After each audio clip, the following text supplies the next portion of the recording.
I've started a new channel called Lanila Tales. Please subscribe and watch my best stories there.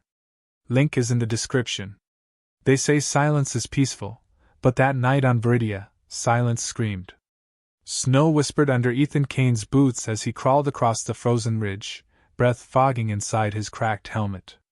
His hands trembled, whether from cold or the weight of the recorder clutched in his grip he could not tell. The alien patrol below looked relaxed, 3 of them huddled around a portable heat orb, arguing over whose tent smelled the worst. Their voices were gruff, unfamiliar, and somehow annoyingly casual for creatures armed with plasma rifles. Ethan smirked and whispered to his wrist cam, Day 6 of surveillance. Aliens still ugly. Spirits still low. Coffee supplies critical. He had no idea that within seconds, a shot would echo across the ice, his last breath would tremble out, and far away, his brother would awaken the galaxy's worst nightmare. He had no orders to be this close, but rules had never stopped a Kane. The peace treaty between Earth and the Zorthans was fragile, like a glass floor over a volcano. One wrong move, one dead soldier, and everything would burn. Ethan inched forward, careful not to make a sound. His pulse synced with the faint hum of his scanner. He could see the glowing silhouette of the alien transport bay in the valley. He zoomed in. Dozens of ships. Too many for a routine patrol. His voice tightened. Command needs to see this. Then his boots slipped. A shard of ice tumbled down the slope.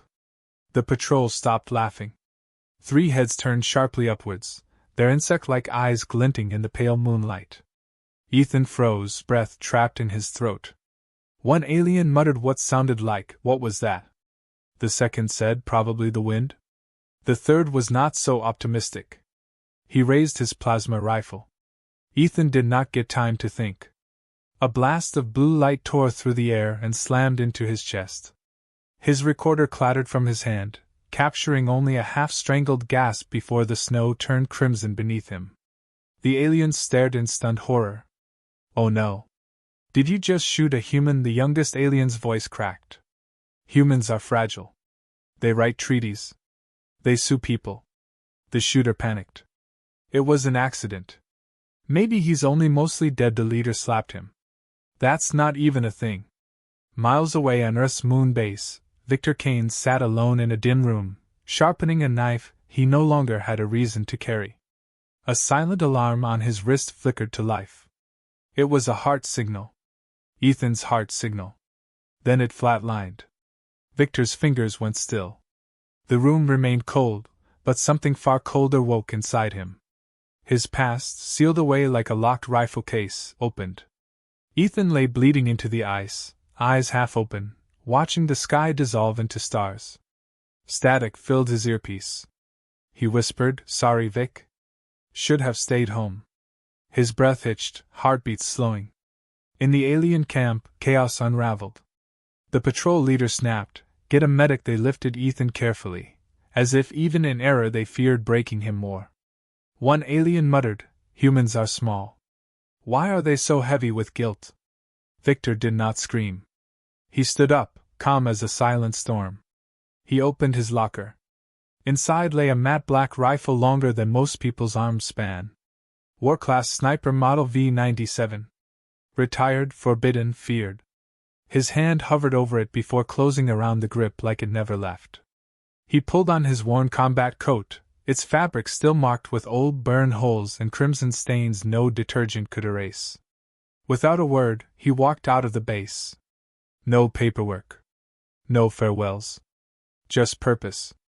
Back on Viridia, Ethan was brought to a dim alien medical hut. Dr. Leora, a medic with silver-scaled skin and tired eyes, stared at the wounded human. "He is dying," the patrol leader stammered. "We can't let the humans know. They will bring lawyers. And war." Leora hesitated, then whispered, "I can save him. But you must never speak of this." She placed a cryo-mask over Ethan's face. His world turned to ice.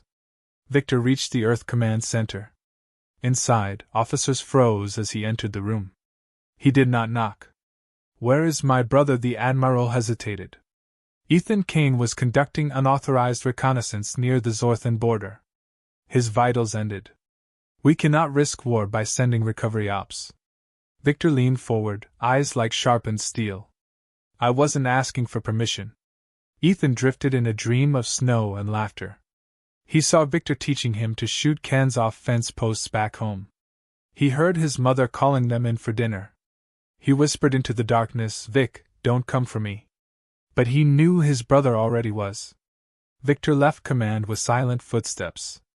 Outside, he found Zara, an old ally and expert hacker, leaning against a rusted cargo shuttle holding 2 coffees. "Knew you'd need one," she said. Victor nodded once. "We leave in 10. She grinned. "Thought you'd never ask." The ship engines roared to life, cutting through the black of space toward a frozen planet trembling with guilt and secrets. On Viridia, the alien patrol sat in silence. One finally muttered, "Do you hear that?" The others paused. In the distant wind, beyond the storm, beyond reason, there was a sound. A heartbeat not human. Not alien. Something sharper. Closer. War class? And it was coming for them. Victor sat in the co-pilot's seat of the worn shuttle as stars stretched into silver lines across the viewport. Zara hummed off-key while typing furiously on a floating holographic keyboard, occasionally sipping her coffee like it was the only thing keeping the universe together. The shuttle smelled faintly of burnt circuits and desperation. Victor said nothing. He stared ahead, jaw rigid. Zara glanced sideways. "You know, for someone planning an interplanetary rescue mission, you could at least pretend to blink." Victor replied flatly, "I will blink when Ethan does." Zara muttered something about emotionally constipated snipers and returned to hacking into restricted space routes. Down in the cargo bay sat Rix, a lanky alien pilot with lavender skin, too many fingers, and enough gambling debt to owe money to 3 planets and a vending machine. He polished the controls of his beloved but heavily dented ship, the lucky mistake. He noticed Victor walking in and straightened up like a child caught stealing cookies. "So, no hard feelings about that time I sold your location to bounty hunters?" Victor stared. Rix cleared his throat. "Great. Glad we are over it." Hovering above them was Toast, the onboard AI drone, a shiny metallic sphere with one blinking blue eye and the emotional range of a sarcastic calculator. Toast floated down. "I have calculated our odds of success. 2%. But on the bright side, the explosion will be beautiful." Zara shot him a glare. "Shut up, Toast. We are doing this." Toast word. "Statistically unlikely. But sure, let us call it optimism." Victor ignored them all and checked his old sniper rifle. The weapon hummed softly, scanning his biometrics. The system welcomed him with a cold voice. "War class authorization confirmed. Last mission logged." Victor snapped it shut before it could continue. The memory of the last war was not one he wanted to unpack. Back on Viridia, Ethan lay suspended in cryostasis. His heart beat slow, a flicker beneath layers of frost. Dr. Liara wiped condensation off the glass. The patrol leader, Jirak, stepped forward anxiously. "Will he survive?" Liara did not look up. "If we are lucky. And if your council does not find out." Jirak paced. "We cannot hide a human forever," Liara answered quietly. "Then pray his people do not come. Because if they do, they will not send diplomats. They will send monsters trained to end wars before they start." Jirak swallowed. A chill deeper than the cold seeped through him. Earth Command sat in a meeting room, screens filled with blurry satellite images of Viridia. The Admiral rubbed his temples. "We cannot publicly intervene. The treaty forbids it." A junior officer whispered, "But Victor Kane has already left." The room fell silent. Someone muttered, "Then may the stars help us all." Inside the shuttle, Zara finally cracked the encryption that sealed Viridia's restricted airspace. She leaned back. "Done. We have a route that avoids detection drones and patrol radars." Rix clapped. "See Toast. Sometimes humans do not explode." Toast replied. "Give it time." Victor stood up. "We land in 6 hours. Prepare." Time passed in uneasy quiet. Stars gave way to swirling emerald clouds as the shuttle pierced Viridia's atmosphere. Violent winds slammed the hull. The ship groaned like an old man getting out of bed. Rix yelled over the alarms. "Do not worry. This is normal." Zara screamed, "This is not normal." Victor braced himself as the ship jolted. Toast added helpfully. "Probability of catastrophic crash now 37%. Victor tightened his grip on the armrest. "Just get us down." With a final lurch, they landed on a snowy plateau outside the alien city of Iharis. The ramp opened. A blast of freezing wind greeted them. Victor stepped out first, boots crunching into ice. The landscape was harsh and beautiful, mountains like jagged teeth under twin moons. Zara shivered violently. "No one told me this planet was sponsored by Antarctica." Rix wrapped a thick scarf around his head. "Welcome to Viridia. Land of ice, bureaucracy, and bad food." Victor scanned the horizon. Beyond the ridges lay Ethan. He could feel it. Not with logic, but with something deeper. Zara unpacked her drones while muttering about frostbite clauses and friendships. Toast hovered beside Victor, detecting multiple alien patrols within 10 kilometers. "Suggest we run. Or dig a hole." Victor loaded his rifle. "I am done running." Meanwhile, inside the alien council chamber, panic brewed. High Elder Vorth slammed his claws on the table. "We must erase the human before his kind finds us." Another elder protested. "But that violates the treaty." Vorth snarled. "The treaty died the moment his blood touched our snow." A quiet voice interrupted. Dr. Leora stood at the doorway, her eyes steady. "He is not dead." The room went still. "And someone is coming to get him." Back at the crash site, Zara checked the scanners. "Patrols are fanning out. We have an hour, maybe less." Rix whispered, "Do we have a plan?" Victor replied simply. "Yes. Walk in. Take Ethan. Leave if possible. Kill if necessary." Zara blinked. "That is not a plan. That is a threat dressed as a sentence." Victor started walking. "Then keep up." They moved through the icy valley, their breaths fogging the air. Toast hummed a soft melodic tone, almost like a lullaby but slightly off-key. Rix whispered to Zara, "Does he always walk like that?" Zara shrugged. "Like the ground owes him money." They reached the outskirts of an alien village. Strange glowing lanterns lit the streets. Children with scaled skin chased each other, laughter echoing. Zara paused. "They are just like us." Rix nodded. "Except with more limbs and less common sense." Victor stopped near a ridge overlooking the medical outpost. He saw it at once. The cryo facility. A whisper escaped him. "Ethan." Zara set up surveillance drones. 2 guards at the entrance. Security system old but responsive. Toast hovered. "I can disable their cameras remotely. But it will alert the main base." Victor knelt in the snow. "We do this silent. No alarms." Within the cryo chamber, Ethan's eyes flickered behind closed lids. Somewhere deep in the frost, he felt something warm. A voice. A presence. His brother was close. And the storm was just beginning. Snow fell gently over the alien city of Iharis, softening its sharp towers and frozen edges as if the planet itself wanted to silence what was coming. Inside the council hall, chaos brewed beneath the calm. High Elder Vorth paced in front of the assembly table, tapping his claws against the glass floor. "We must address the human incident before it turns into an interplanetary funeral, preferably ours." His voice trembled with frustration. Across the table, Elder Sereth exhaled sharply. "You mean before the war-class sniper gets here?" "Because he is here, Vorth.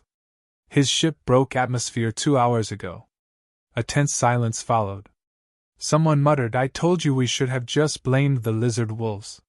Dr. Leora stood at the back, her hands clasped tightly in front of her. She lowered her tone, trying to remain calm. "The human scout is alive. I have him in cryostasis. I can save him." Elder Vorth glared. "And then what? We give him a blanket and tea. He is proof we broke the treaty. He is a spark waiting for the right wind." Leora did not flinch. The human did not attack us. You shot him because he slipped on ice. We are responsible. Elder Sereth nodded quietly. And his brother, the sniper, will not care for our excuses. The council murmured in uneasy agreement. Meanwhile, outside the city, Victor knelt behind a frost-coated boulder overlooking the medical outpost. His rifle lay in the snow, silent, but humming with restrained energy. His eyes, sharp as the frozen horizon, tracked every passing patrol. Zara crouched beside him, breath fogging in the icy air. You know, I checked. This place has 33 guards, 2 shield barriers, and at least 7 ways to die horribly. Victor did not respond, still focused. Toast hovered between them, projecting a faint blue light. Correction. 9 ways to die horribly. 2 of them involved slipping on ice. Rix, bundled in furry alien winter gear that did not match anything, peered nervously over the ridge. I hate this planet. Too cold and too many patrols. And why does everything smell like wet moss and soup? Victor finally spoke. Ethan is in that building. That is all that matters. Zara nodded reluctantly. Fine. But we go stealth. No explosions. No dramatic speeches. No unnecessary heroics. Toast word. I predict exactly 75% chance Victor does something heroic and stupid within the next hour. Victor adjusted his scope and whispered, Get ready. Inside the cryo chamber, Ethan floated in a glass pod, icy mist swirling around his pale face. His heartbeat flickered on a monitor. Dr. Leora adjusted the controls, her eyes full of conflict. She brushed frost from the glass and whispered, Hold on, human. Someone is coming. Outside the door, 2 alien guards chatted quietly. One complained about the cold. The other wondered if humans really did eat cheese on everything. Their shift was about to become memorable for all the wrong reasons. Back in the council hall, Elder Vorth slammed his staff on the floor. Enough. We send elite forces to eliminate the sniper before he reaches the city. Elder Sereth frowned. You want to start a war to prevent a war, Vorth snapped back. I want to prevent extinction. 1 war-class sniper could topple this city. Do you know what those humans are trained to do? They end wars by ending people. All of them. Leora stepped forward, voice quiet but firm. Or we could return his brother alive and apologize. Admit our fault. Show we want peace. The council erupted in protest. Cowardice. Weakness. Humans do not forgive. Vorth raised a hand and silenced them. We vote. Silence fell as hands and claws were raised. The outcome was clear. They chose force. Outside, Victor watched as elite alien scouts, cloaked in dark armor, sprinted into the tundra. Zara cursed under her breath. They know you are here. Victor steadied his sniper rifle and took a slow breath. They will not reach me. His finger brushed the trigger, eyes narrowing through the thermoscope. One by one, he tracked their movements. Toast announced, calculating wind speed, humidity, gravitational pull, emotional instability. Shot probability 89%. Victor fired. A flash of light. 1 alien dropped soundlessly into the snow. Then another. And another. Zara lowered her binoculars, stunned. Remind me never to argue with you about anything. Victor calmly adjusted position. Keep moving. In the cryo lab, alarms blared. The guards rushed outside, confusion in their voices. Dr. Leora looked toward the door, heart pounding. She glanced back at Ethan. His heartbeat monitor beeped softly. She whispered, Stay alive. For both our sakes. She unlocked the pod just enough to stabilize his condition in case she needed to move him. Outside, Victor and his team were already halfway down the ridge. They moved like shadows, hugging the icy terrain. Rix tripped twice. Zara dragged him up both times. Toast floated above them, whispering probability updates that nobody asked for. Victor held up a fist. They stopped. Single guard. Left side entrance. No cameras. Zara nodded and crept forward. 2 seconds later, the guard slumped quietly into the snow, unconscious from her stun dart. Rix exhaled. That was oddly graceful. Zara shot back, I have layers. Like an onion. But more attractive. Victor reached the side door and glanced back at his team. No more talking. They slipped inside. The warmth of the building hit them like a wave. Frost melted on their suits. Hallways glowed with blue lights, silent except for distant alarms. Victor whispered directions based on the stolen facility map. Left. Down the corridor. Third door. Cryo chamber. At the same time in the council hall, a messenger burst in. The sniper has breached the outer defenses. Elder Vorth gritted his teeth. Send everything we have. Dr. Leora heard the announcement through the facility speakers as Victor opened the cryo chamber door. Her eyes met his. She froze. He raised his rifle, silent threat in his stance. She lifted her hands. Wait. Do not shoot. He is alive. Your brother is alive. Victor blinked. For the first time since the alarm, his grip loosened. Ethan lay in the pod, pale but breathing. Victor stepped forward slowly, past Liara, past the cold fear in his chest. Ethan. His voice was barely a whisper. A faint smile ghosted across Ethan's lips even in unconsciousness, as though he heard. But outside the facility, heavy footsteps thundered. The alien forces had arrived. And war itself stood at the door. Victor did not waste a second.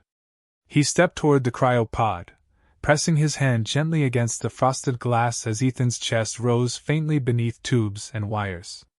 His voice was steady but softer than anyone in the room had ever heard. Wake up, little brother. Not yet.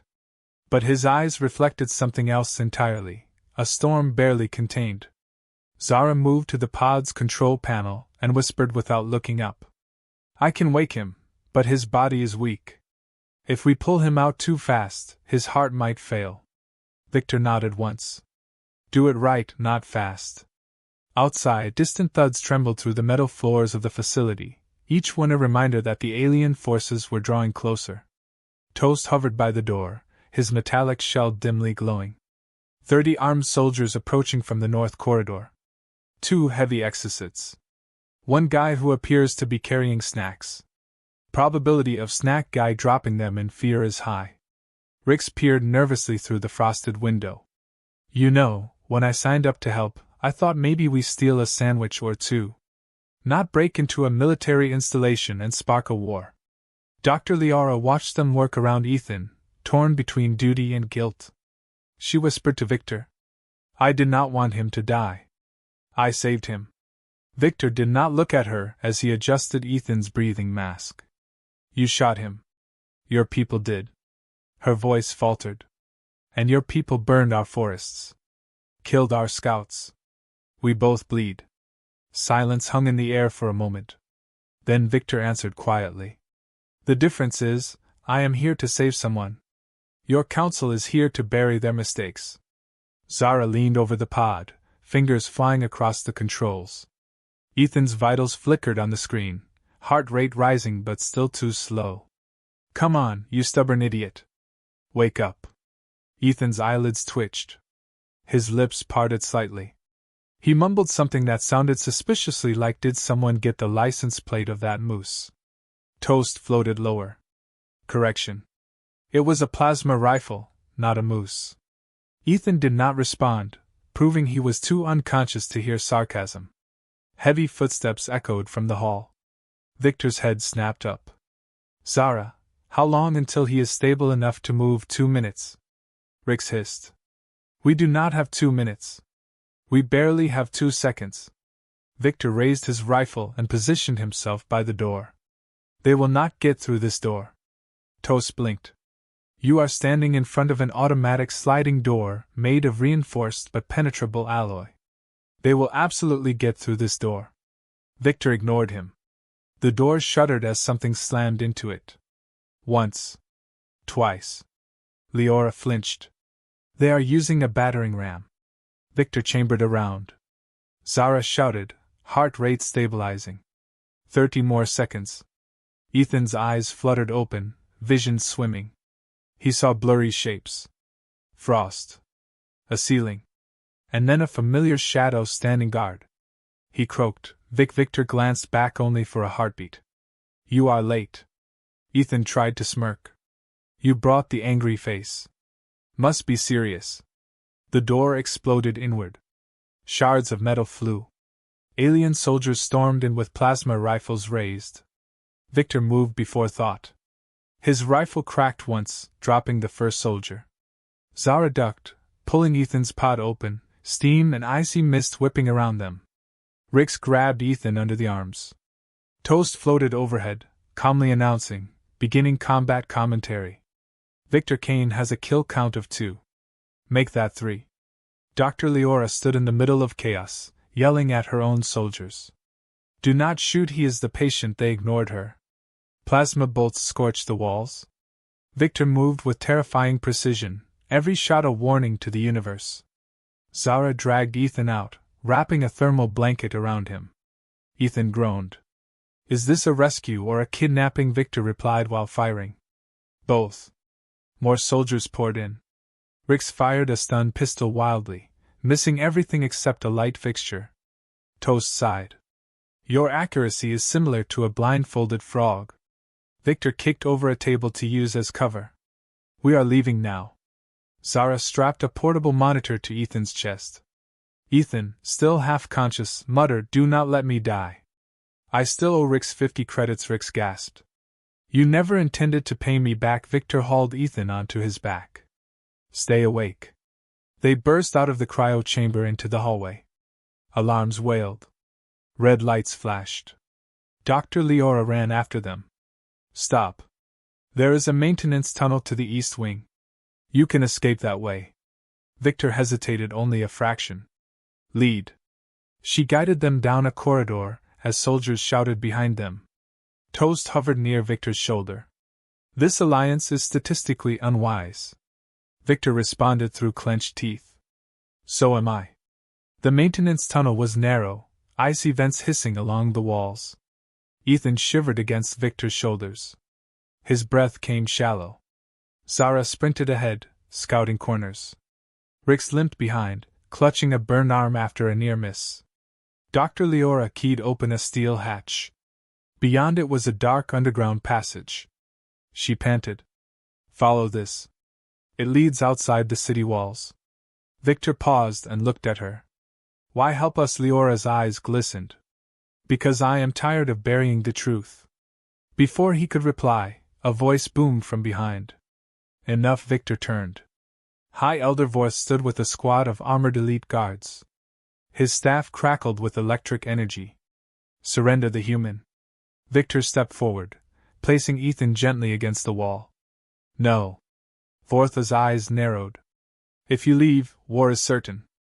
Victor's voice was cold as the wind outside. If I stay, war is certain. But if you want to stop me, try. Tension filled the corridor like a live wire. Ethan coughed weakly. Zara subtly reached for her pistol. Rix whispered, This is a bad idea. Toast added, Statistically proven. Vorth raised his staff, but before he could command, a tremor rocked the facility. An explosion echoed above. One of the guards shouted. Bounty hunters. They are here for the reward. Victor stiffened. What reward? Vorth spat. There is a bounty on your head, sniper. Enough to buy a moon. Ethan groaned. Wow. I am finally worth something. In the distance, gunfire and alien war cries mixed with mechanical roars. Victor picked up Ethan again. Then we better move faster. They disappeared into the tunnel, leaving Leora staring at the chaos behind and the uncertain hope ahead. Outside, Viridia's frozen winds howled, carrying the scent of smoke, betrayal, and the first breaths of a new war.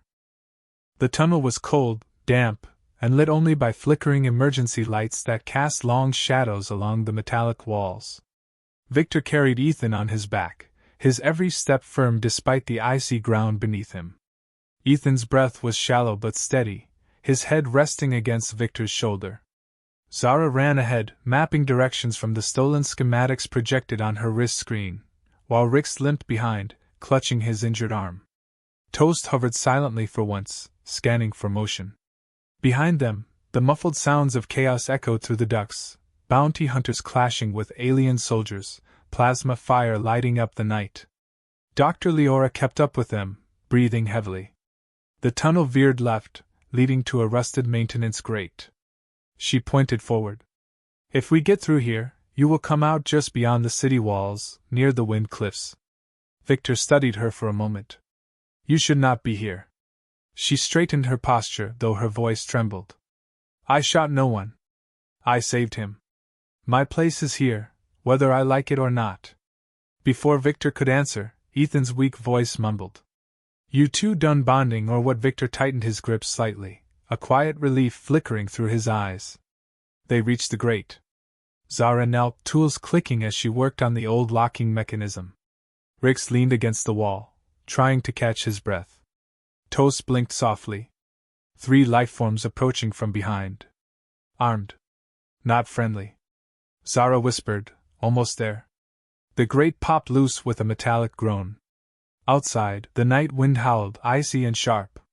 The cliffs stretched out into darkness, snow swirling in wild patterns. Victor stepped out first, snow crunching under his boots.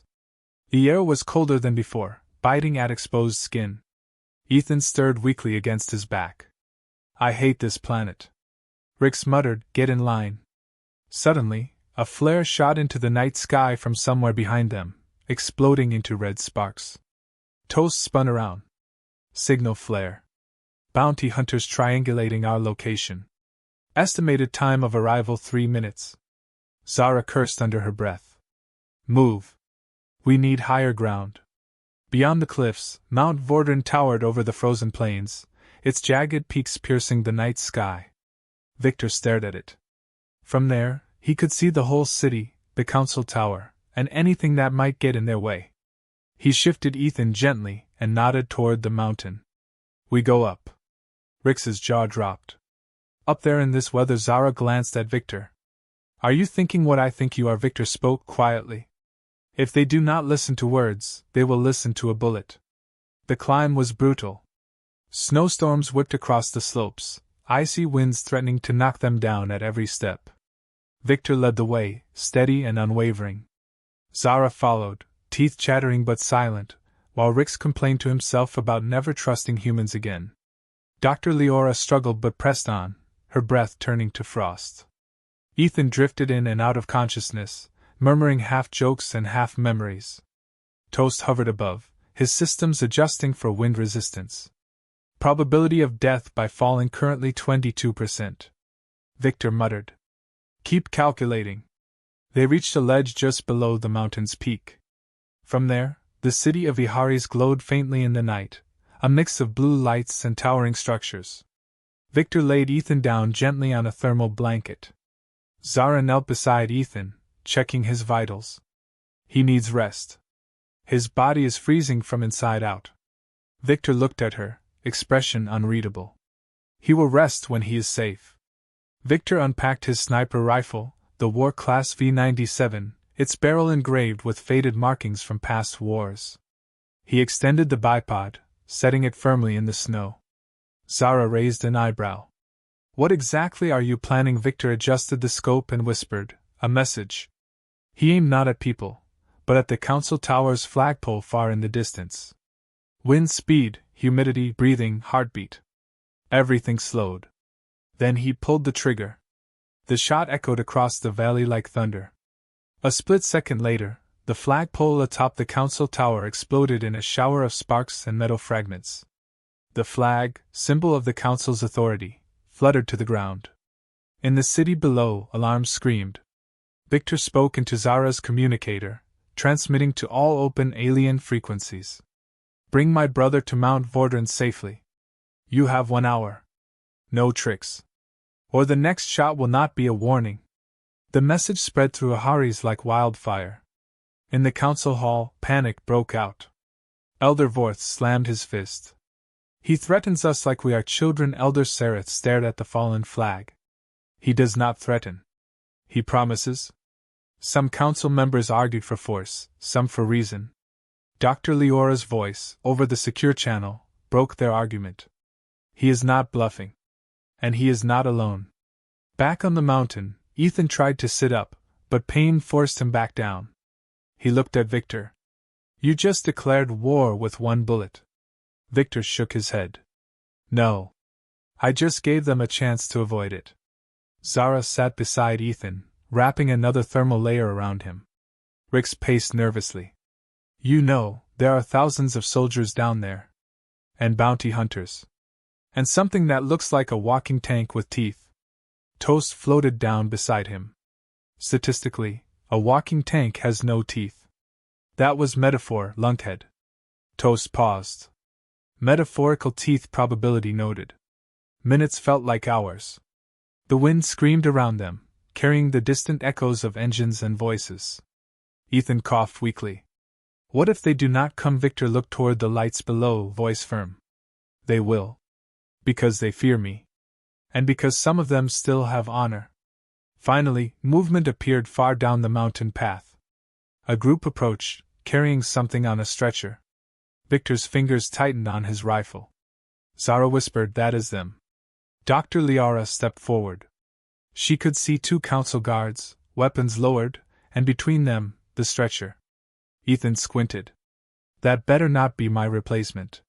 Victor stood, his silhouette sharp against the snow. He waited, silent and still. The patrol drew closer. One council guard stepped ahead, voice shaking. As promised. We brought him. But know this, sniper. If you pull that trigger again, you will bring fire to our skies. Victor's expression did not change. He spoke one word. Ethan. The stretcher was lowered. It was empty. A trap. And in that same heartbeat, the sound of plasma rifles charging echoed behind them from the shadows of the rocks. Ethan gasped. Vic. To which Victor stepped forward, eyes cold as the mountain snow. You should not have done that. As the night exploded around them, war came not as a roar, but a whisper. And every whisper carried Victor Kane's promise. The trap unfolded with brutal precision. Plasma fire lit the snow in violent flashes of blue and white as soldiers emerged from behind ice ridges and jagged rocks. Victor did not hesitate. He dropped to one knee, pulled Ethan down with him behind a natural rock wall, and raised his rifle. Zara ducked beside them, swearing under her breath while dragging Rix into cover. Toast hovered higher, calmly announcing casualty probabilities that no one asked for. Ethan coughed weakly, eyes unfocused. They lied. They never intended peace. Victor's jaw tightened. Stay awake, Ethan. I need you to see the view when this is over. The first wave came fast. Elite alien soldiers in thick armor fired in synchronized bursts, their boots crunching in the snow with chilling discipline. Victor returned fire with surgical precision. One shot, one target down.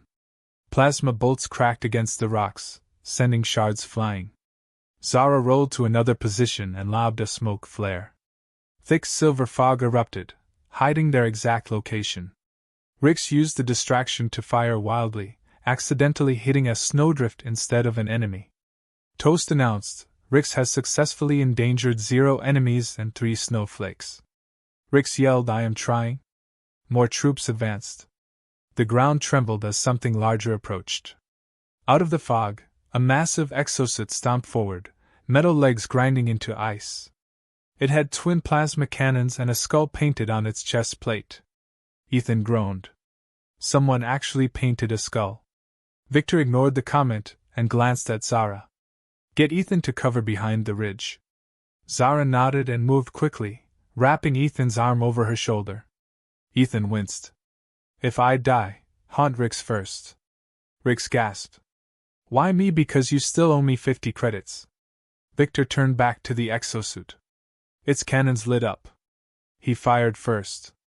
The bullet struck its left leg joint, sparks flying as the metal joint snapped. The exosuit stumbled but remained upright, powering up again. Toast drifted lower, voice flat. You have 1 bullet left. Victor checked the chamber. Toast was right. Down the slope, Dr. Liora arrived, breathless and frantic. She had followed their trail, unaware of the trap. She shouted to the soldiers, Stop this madness. The leaders have called for negotiation. But no one listened. Plasma fire continued. The bounty hunters who had arrived earlier joined in the chaos, firing at anyone for money. Ethan, barely conscious, whispered to Zara, "Tell her to duck." Zara pulled Leora behind a snow wall as plasma bolts scorched the ground where she stood moments before. Victor's breathing slowed. Heartbeat steady. He looked at the exosuit now charging a blast large enough to vaporize them all. Then he looked at Ethan. His brother's skin was pale, his breath shallow but determined. That was enough. Victor adjusted his rifle one last time, but instead of aiming for the exosuit's pilot, he aimed past it. Far behind the battlefield was a tall tower jutting from the city, smoke rising from its peak. The Doomsday Reactor, the power core that fueled the defense grid and, under council orders, could wipe out entire districts if war erupted. Toast spoke softly, "If you miss, we die. If you hit the pilot, we still die. If you hit the core, everything changes." Victor whispered, "Exactly." He pulled the trigger. The bullet cut through the freezing wind, past the exosuit, and struck the exposed stabilizer of the Doomsday Reactor. For a heartbeat, nothing happened. Then light erupted. A controlled implosion burst through the tower, disabling the reactor without triggering the catastrophic explosion. The city's defense systems powered down. The exosuit froze mid-step. Soldiers stopped firing. The sky went silent except for drifting snow and distant crackles of electricity. Everyone stared. Victor slowly stood. His voice carried across the battlefield like a colder wind than the mountain itself. "This ends now. No more blood. No more lies. You will return, Ethan. And you will let us leave." High Elder Vorth, who had followed the troops to witness the capture, stepped forward, furious and afraid. "You destroyed our reactor." Victor's tone was flat. "I saved your city. And mine. Choose carefully." Silence rippled through the alien ranks. Weapons slowly lowered. Dr. Leora stepped forward, her voice soft but strong. "He speaks truth. The reactor would have destroyed us all if activated." Elder Sereth, arriving behind Vorth, placed a hand on his shoulder. "Enough. This must end." Vorth hesitated, his pride battling his survival. Finally, he bowed his head. "Take the human. Leave this place. But know this. If you return with war, we will not run." Victor nodded once. "Then pray we never return." Zara and Rix helped Ethan to his feet. Ethan tried to smile despite the pain. "Told you." You brought the angry face. Victor actually let out a short breath that might have been a laugh. "Just shut up and walk." Dr. Leora stepped forward with a medkit. "Let me stabilize him for travel." "No tricks." Victor allowed it, though his eyes never left her hands. She treated Ethan quickly, murmuring, "Do not die on the way home." Ethan smirked faintly. "No promises." As they descended the mountain, Toast floated ahead. "Statistically, we are no longer in immediate danger. Emotionally, you are all disasters." Rick sighed in relief. Zara punched him lightly. "You did good." "Kind of." Ethan leaned against Victor, his voice weak but filled with amusement. "Next time I scout, I am bringing a tank." Victor replied, "Next time you are staying home." By dawn, they reached their shuttle. The sky was pale gold, and the war had frozen into silence behind them. Victor helped Ethan into a seat and looked back at the icy world one last time. Dr. Leora stood at a distance, watching. She raised a hand, not in farewell, but in quiet acknowledgement. Victor nodded once in return. As the shuttle lifted off, Ethan closed his eyes. "You think they will keep the peace?" Victor whispered. "For their sake, they better." Rix yelled from the cockpit. "Anyone know how to turn off the blinking red warning light?" Zara answered. "That is the fuel leak indicator." Toast added, "We have approximately 2 minutes before catastrophic explosion." Ethan groaned. "Not again." Victor sighed and strapped in. "Just fly. And try not to die." The shuttle roared into the sky, leaving behind a planet of ice, broken pride, and a fragile hope stitched together not by treaties, but by a sniper who refused to let his brother die.